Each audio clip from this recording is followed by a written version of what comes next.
दिलीप और सुधांशु नाम के दो भाई थे। दिलीप की शादी कावेरी के साथ हुई और सुधांशु की शादी माया के साथ।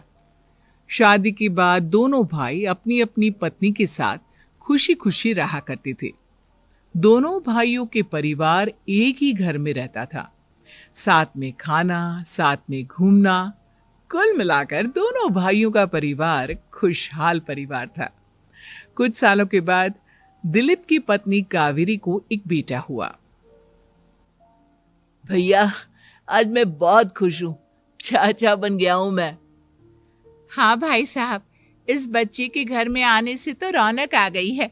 मैं सबको बताऊंगी कि मैं तो चाची बन गई हूँ, चाची। तुम दोनों कितने अच्छे हो। हमारे बच्चे के आने से ऐसे खुश हो रहे हो जैसे ये बच्चा तुम्हारा ही हो। बस भैया, अब आपका बेटा इस दुनिया में आ गया ना, हम भी कोशिश करेंगे कि हमारा भी बच्चा जल्दी से इस दुनिया में आ जाए। और फिर आपका और हमारा बच्चा दोनों मिलकर दिन भर घर के आंगन में खेला करेंगे। कितना मजा आएगा ना। सच कहती हो माया, मैं भी उसी दिन का इंतजार कर रही हूँ जब तुम्हारी भी गोद भर जाएगी और मेरे बेटे को एक छोटा भाई या बहन मिल जाएगी। 1 साल बीत जाता है।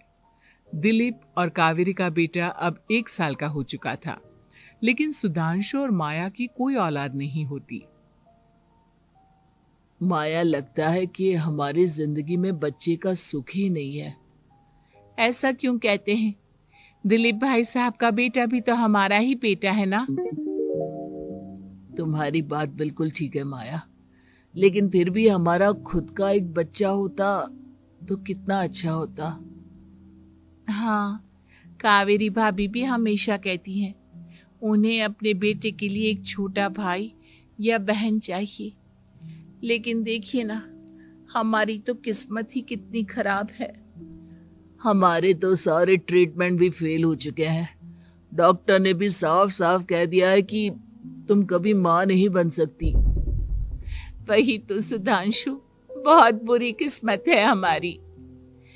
लेकिन माया, हम अपनी किस्मत को इतना क्यों कोस रहे हैं? हम दिलीप भाई साहब के बेटे को अपने बेटे की तरह ही प्यार कर सकते हैं ना। हाँ जी, बिल्कुल सच कहा। मैं भी वैसा कर सकती हूँ। चाची हूँ, उसे छोटी माँ का प्यार नहीं दूंगी क्या?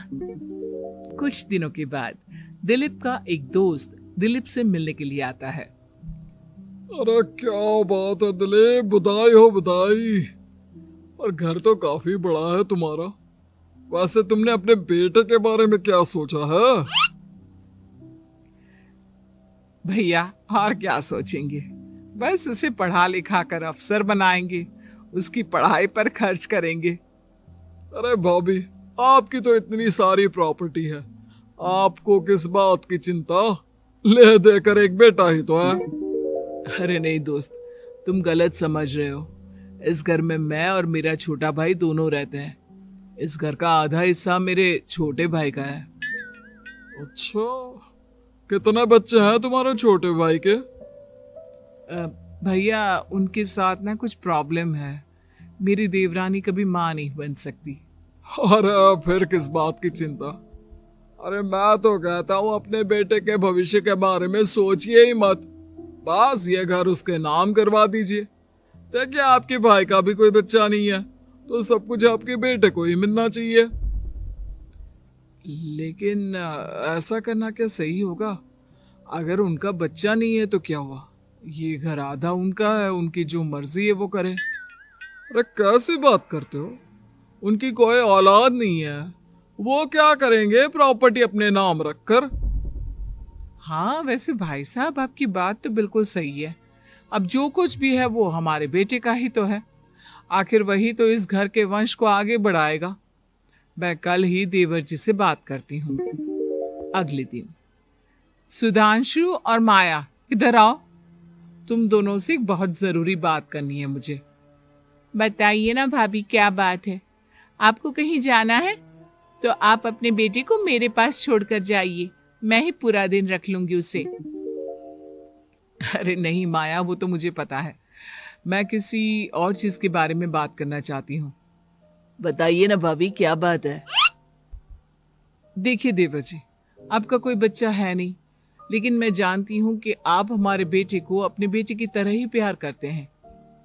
भाभी, बेटी की तरह नहीं, वो हमारा ही बेटा है। मेरे लिए तो वो मेरा ही बच्चा है। वही तो फिर क्यों ना ये सारी प्रॉपर्टी हम मेरे बेटे के नाम करवा दे, क्योंकि तुम्हारा हो या मेरा, हम सबका एक ही तो है बेटा। लेकिन भाभी, अभी तो वो सिर्फ 1 साल का है। अभी से प्रॉपर्टी उसके नाम करवाने का क्या मतलब है? देखिए देवर जी, जो काम जितना जल्दी हो जाए ना उतना अच्छा। आने वाले वक्त का क्या भरोसा। भाभी, भरोसा क्यों नहीं, हम तो हमेशा आपके बेटे को माँ बाप की तरह ही प्यार करेंगे। हाँ, लेकिन फिर भी मैं चाहती हूँ कि ये सारी प्रॉपर्टी मेरे बेटे के नाम हो जाए। अब मुझे नहीं लगता तुम दोनों को इसमें कोई भी परेशानी होगी, है ना? भाभी, वैसे तो आप जो कह रही हैं वो बहुत जल्दबाजी है, लेकिन फिर भी अगर आपको ऐसा लगता है तो ठीक है। कल ही प्रॉपर्टी के पेपर बनवा लीजिए, मैं और माया उस पर साइन कर देंगे। इस तरह से अगले दिन प्रॉपर्टी के पेपर बनवाकर सारी प्रॉपर्टी दिलीप और कावेरी के बेटे के नाम पर करवा दी जाती है। कुछ दिनों के बाद, सुधांशु, सुबह सुबह ये कौन लोग आ गए हैं तुम्हारे घर पर? भैया, वो ऊपर वाला कमरा खाली पड़ा था ना, सोच रहा था किराएदार रख देता हूँ। लेकिन किराएदार रखने से पहले आपने हमसे पूछा भी नहीं। भाभी, इसमें आपसे पूछने वाली क्या बात थी? हमें एक ही कमरे की जरूरत थी, इसलिए सोचा दूसरा कमरा किराए पर दे देते हैं, कुछ इनकम हो जाएगी। अरे माया, ये सारी प्रॉपर्टी अब मेरे बेटे के नाम पर है, और यहाँ पर जो कुछ भी होगा उसके लिए तुम्हें मेरी या दिलीप की परमिशन तो लेनी पड़ेगी ना। हाँ सुधांशु, तुम्हारी भाभी ठीक ही तो कह रही है। अब देखो, तुमने खुद अपने हाथों से ये प्रॉपर्टी हमारे बेटे के नाम की है। वह अभी बहुत छोटा है, तो इस घर से रिलेटेड सारे फैसले तुम्हें हमसे पूछ कर लेने चाहिए।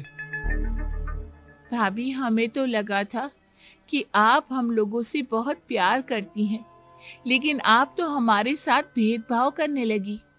अरे, इसमें भेदभाव करने वाली क्या बात है? और मैंने कौन सा तुमसे कुछ गलत मांग लिया?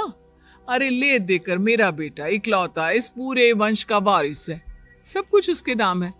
तुम्हें इस बात से जलन क्यों हो रही है? भाभी, माया को जलन नहीं हो रही, वो तो बस ऐसे ही कह रही थी। सब जानती हूँ मैं, इसकी खुद की तो कोई औलाद पैदा नहीं हुई, बस इसीलिए जब देखो तब मेरे बेटे पर बुरी नजर डालती रहती है। देखो माया, कावेरी तुमसे बड़ी है, वो जैसा कहती है वैसा करो। और वैसे भी इस घर पर अब तुम लोगों का कोई अधिकार नहीं है। वो तो हम लोगों की भलाई समझो, जो तुम्हें अभी तक यहाँ रहने दिया है। भैया, आप इतने कैसे बदल गए? इस प्रॉपर्टी ने आपके दिल से हमारे लिए प्यार पूरी तरह खत्म कर दिया है क्या? इसी तरह वक्त बीतता जाता है और देखते देखते दिलीप और कावेरी का बेटा प्रणव 25 साल का हो जाता है और उसकी नौकरी लग जाती है। पापा, आज मेरा अपॉइंटमेंट लेटर आ गया है, मैंने सिंगापुर में जॉब ज्वाइन कर ली है। लेकिन प्रणव, विदेश में नौकरी करने जाने से पहले तुम्हें कम से कम अपने मम्मी पापा से एक बार पूछना चाहिए था ना। इसमें पूछने वाली क्या बात है माँ? मैं सिंगापुर जाकर जॉब करना चाहता हूँ तो करना चाहता हूँ। देखो प्रणव, हमने तुम्हारे लिए इतनी सारी प्रॉपर्टी यहाँ पर रखी हुई है, उन सब का क्या होगा? यहाँ रहो, बिजनेस करो। सॉरी पापा, मैं यहाँ रहकर कोई बिजनेस नहीं करने वाला, और ये जितनी भी प्रॉपर्टी आपने मेरे लिए संभाल कर रखी है ना, ऐसे ही किसी को दान में दे दीजिए, क्योंकि मैं सिंगापुर से वापस इंडिया आकर कभी नहीं रहने वाला। दिमाग खराब हो गया है तेरा? जानता नहीं, तेरी वजह से हमने तेरे चाचा चाची से लड़ाई करके पूरा घर तेरे नाम करवा दिया था। हाँ, तो ऐसा करने से पहले आपको सोचना चाहिए था ना। और मम्मा, मैं तो वैसे भी उस वक्त 1 साल का था, मेरा इस मैटर से कोई लेना देना नहीं है। कैसी बात कर रहा है ये लड़का। अरे तेरी वजह से अपने छोटे भाई से दुश्मनी लेकर बैठा हूं मैंने तो उसे घर से भी निकाल दिया। जानता नहीं तू, बाजू वाले घर में एक छोटा सा कमरा किराए पर लेकर रहते हैं तेरे चाचा चाची, और ये सब मैंने तेरे लिए किया। देखिए पापा, आपने जो कुछ भी किया अपने लिए किया। मैंने आपसे कब कहा था कि मुझे ये प्रॉपर्टी और घर चाहिए? और वैसे भी अपने भाई के साथ इस तरह का बिहेव करके आपने कोई अच्छा काम तो किया नहीं। तू सही कह रहा है बेटा, हमने तेरे चक्कर में अपने छोटे भाई जैसे देवर और बहन जैसी देवरानी को इस घर से निकाल दिया। बहुत बड़ी गलती हो गई मुझसे।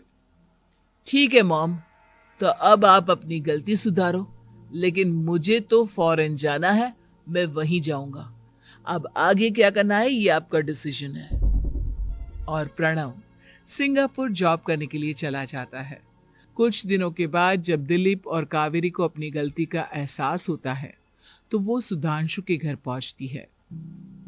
सुधांशु, माया, हमें माफ कर दो, हमसे बहुत बड़ी गलती हो गई। क्या हुआ भाभी? आज इतने सालों के बाद आप हम गरीब लोगों के घर क्या करने आई हैं? भाभी, हमने तो खुशी खुशी अपने भतीजे को सब कुछ दे दिया, अब हमारे पास कुछ भी नहीं बचा है। भाई मुझसे बहुत बड़ी गलती हो गई, जो तेरे जैसे भाई को मैंने प्रॉपर्टी के चक्कर में घर से निकाला, और जिसके लिए मैंने ये सब कुछ किया वो खुद ही विदेश चला गया। भैया भाभी, जिस बेटे के लिए आपने हम लोगों को इतनी तकलीफ दी, आपस के प्यार को बिगाड़ा, जब वही आपसे दूर चला गया तो आपको इस बात का एहसास हुआ। लेकिन माफ कीजिए, अब हम आपके साथ रहने के लिए उस घर में नहीं आ सकते। नहीं नहीं माया, ऐसा मत कहो, मुझसे बहुत बड़ी गलती हो गई। प्लीज वापस चलो, मैं वो घर फिर से तुम्हारे नाम कर देती हूँ। भाभी, मैं उस घर का क्या करूंगी? किसके लिए? मेरा कोई बच्चा नहीं। मैं तो बस जिंदगी भर आप लोगों के साथ प्यार से रहना चाहती थी, प्रणव को अपने बेटे की तरह प्यार करना चाहती थी, लेकिन आपने मुझसे वो अधिकार छीन लिया। भाभी और भैया, एक सवाल पूछना चाहता हूँ आप लोगों से। जो बच्चा कुछ ही दिन पहले दुनिया में आया हो, जिस बच्चे के भविष्य का आपको पता ही ना हो, उसके लिए अपने पुराने रिश्तों को तोड़ देना, अपने सगे रिश्तेदारों से दुश्मनी मोल लेना, उनके साथ झगड़ा करना, उनकी बेइज्जती करना, क्या ये सही है? कम से कम हमें सही वक्त का इंतजार तो करना चाहिए ना। सिर्फ प्रॉपर्टी के लिए अपने सगे भाई को घर से निकाल दिया, वो भी अपने 1 साल के बेटे के लिए। क्या ये वाकई में सही था? जवाब दीजिए मेरी बात।